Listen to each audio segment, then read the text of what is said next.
Hey guys, John Craig here with Performance Plus.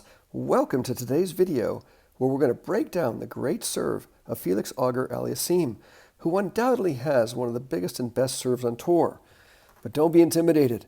He just does the fundamentals really, really well. And we're going to break down the key fundamentals that you need to focus on to improve your serve performance right away and move your serve towards being a professional quality weapon like Felix's serve. Okay, we're going to begin by just taking a look at Felix's setup here. And the first thing we notice here is that he has indeed a continental grip. And if you don't have a continental grip, then that's got to be your main focal point because you're never going to optimize your serving performance without the continental. And if you have questions about that or you need some guidance on that, my playlist here on the channel goes through so many things on the serve, including the proper serve motion and the proper grip and so forth. So check that out. Okay, next up, let's take a look at his body position. You will notice here that Felix is actually leaning forward over his front foot, and literally almost all of his weight is on that front foot, evidenced by the fact that his back heel is in the air and his toe is just touching. I would say that 90% of his weight is forward at this point. And this is really a position where a lot of players start from because it creates rhythm and a good flow to enter into the serve. And we'll see that as we watch him move into the serve here. This first move will be to rock backwards, and you'll see now that the heel is now down. So his weight is shifted to the back foot. His heel is down. And you'll actually even see his front toe actually rise a little bit, which is a little bit unusual. I think we've seen some players do that in the past, but you can clearly see the weight is shifted back. And now he's going to keep that heel down while his hands separate away, and he starts to go up into releasing the ball. So at the point of release, when the ball is exiting the hands, we can still see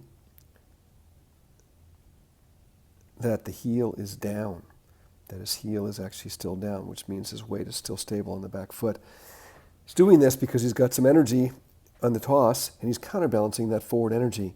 So the tossing arm is moving opposite of the back foot, and he just wants to counterbalance, so he's got tremendous stability and control as he's moving through this phase of the toss before the ball leaves the hand. Once the ball leaves the hand, the arm continues to rise and stretch up, and here comes the back foot because Felix is a pinpoint server, and he's got a terrific pinpoint position here. And we'll get further into that as we go along. This is really one of the best trophy positions, balance positions on the tour. Look how his knees are literally almost facing back to us, and yet his opponent is over here. So it's safe to say he's actually getting beyond 90 degrees rotation with his lower body. That combined with an outstanding angle here, which is really triggered by that left arm stretching up and back, gets him really in a beautiful coiled position where he can almost use 100% of his body weight transfer up into the ball to create the power. This is a really ideal model for us to follow as a trophy position. Now let's take a look at something else here. Let's take a moment and examine his ball toss height. And we can see that the ball is literally right there at the top. It has risen up to the top, and there it is, right there at the top, just slightly below that line. And now let's advance, and let's see where he actually makes contact for a moment here. And we'll go to contact. It's tough to get it to stop right there, but we'll do it. There it is. And let's have a look here at that. Wow. That's quite a drop in the ball, isn't it? In fact, I would say it's safe to say that that ball dropped more than the length of the racket, which is 27 inches. So my estimate is that the ball fell somewhere between 32 and 36 inches from the apex to the contact point. Now, if we go back and we watch his serve from the beginning in real time, watch this. Does it really look like it drops that much? Pretty remarkable, isn't it? Is the interval that long? Not really. So it's a little bit of an illusion, isn't it? That the ball actually gets that high for him to play it there. Amazing, right? So I think that, there's a lot of coaches out there that talk about, that the ball should be played at the apex, which would be right here. But that's not ideal for most players. Now, there are some servers that do that. There's a couple of players on the tour that do that. In the top 100, there's probably 3 or 4. But most of the players are emulating closer to what Felix is doing here. Now, for some of you, you might think, wow, that's too high. So maybe you could be here. Okay? What does that enable you to do? Well, it enables you to go through the full range of motion and really work on the key elements of the serve without feeling rushed. And I think that's a really important thing to do. So if you're working on getting into a good trophy position or establishing and developing a full range of motion, and even trying to get to the contact point with a strong extension, getting the ball a little higher is going to help you develop those key ideas. And then if your style dictates later on for you to have a toss that's a little bit lower, then that's fine. But I'm definitely in favor of having a ball toss that's a little higher for you when you're developing these skills. Okay? So that's just something I really want to emphasize there, is that when we get in this position here, where that ball toss really is. Pretty amazing. So watch what happens now. When he's deciding to go up and take that ball, watch the sequence of movements. He's going to pull with the left hand first, and then he's going to be pushing with his legs simultaneously, and the racket will fall as a result. And watch how the left hand leads. And in fact, when the racket gets to its lowest point, look how the left hand is actually lower than the racket head. And it defies a little bit of a myth that's out there. We always hear coaches say, keep the left arm up or keep your tossing arm up. But that is not true, okay? We obviously have to get that tossing arm up to get stretched and get into a good, strong position. But it needs to move away as a catalyst to create the shoulder-over-shoulder action that we're trying to get when we get to contact. So look where that left hand is now on contact. It is holding balance right there. It is literally stopping him from moving. And that is such an important feature, that you really have that left hand locking underneath right there and holding. Okay? So important. The sequence and the timing of how the left hand is the catalyst and the trigger, I cannot emphasize it enough. Okay? And this is what he does so beautifully. And now watch how the left hand actually rises up and then locks in right there as he comes into contact. The hands are coming together, and it's contact. It's contact. That left hand locks up, the palm is up, and the arm is firm. If you were to push on his palm right now, his left palm, it would have resistance for you to push it downward because it's really locked in and holding him. Beautiful, beautiful position that very few people fully understand the importance of on the serve. Okay? Let's move on here. As he's coming up, look at the racket attacking the ball. It's literally on edge.